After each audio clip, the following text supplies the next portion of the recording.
probably the work that I'm most proud of is the psychological review piece called What Does Sexual Orientation Orient?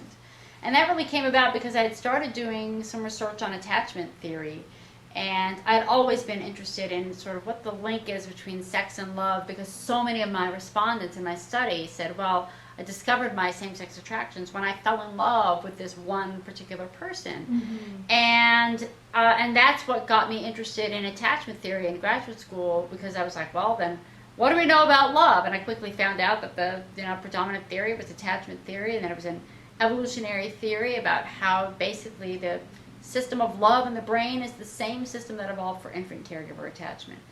And I had this sort of like, I remember in the process of writing one of my qualifying exams, I had this sort of aha moment. I'm like, well, if the love system is based in infant caregiver attachment, it can't be a gender-based system.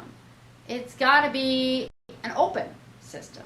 You've got to be able to fall in love with anyone, right, if it's the same system.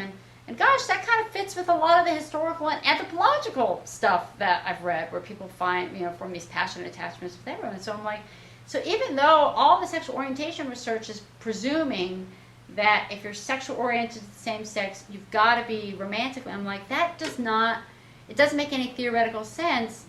And once you split them up, but understand that there must be some kind of connection between them, well, then the findings of my study make sense. That you can have a straight person who accidentally falls in love with the same sex, and that leads them to an unusual experience of same-sex desire. Mm-hmm. I'm like, that all makes sense, to me now.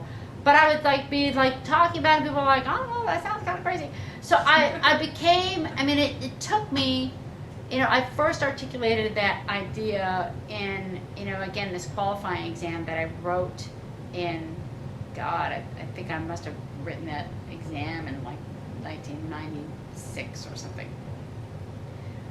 The Psych Review article was published, I think, in 2003. It took me a long time to actually nail that sucker down. The number of rewrites and rethinking, going back to the drawing board, and there were times it was just physically exhausting. Yeah. But I remember thinking to myself, I think I'm right about this. I so strongly feel that I'm right, and no one else is talking about this. And I thought, if I can just get this darn thing, if I can get this one idea published, then I can die. Then because it is so hard. It's the hardest thing I've ever written, and I really believe that I'm right. And I really want to get this out there before anybody else figures it out, because I have one good idea. I've got to get that one good idea out there, and it was grueling.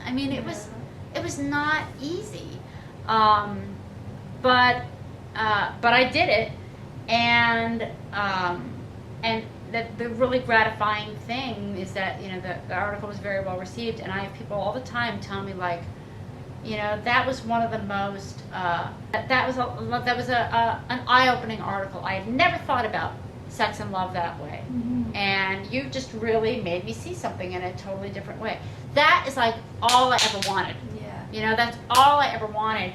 And so that article probably means the most to me of everything I've ever written. And the nice thing is that, every once in a while I'll go back to it and reread parts of it, usually because I'm looking for some piece of information that I want to, use somewhere else. And I still stand by everything in there, and I'm happy with the writing. I feel like every bit of blood, sweat, and tears that I threw into that thing, I feel like I feel it. I feel like I see my blood, sweat, and tears, and I'm happy with that. So that probably means the most to me. And also, I think, because it's a theoretical piece. Yeah. It's something that I feel like I'm not sure I could have written that if I hadn't had the sort of theoretical training that I pursued, despite the fact that psychology doesn't really promote that sort of training. So that means quite a bit to me. Mm-hmm.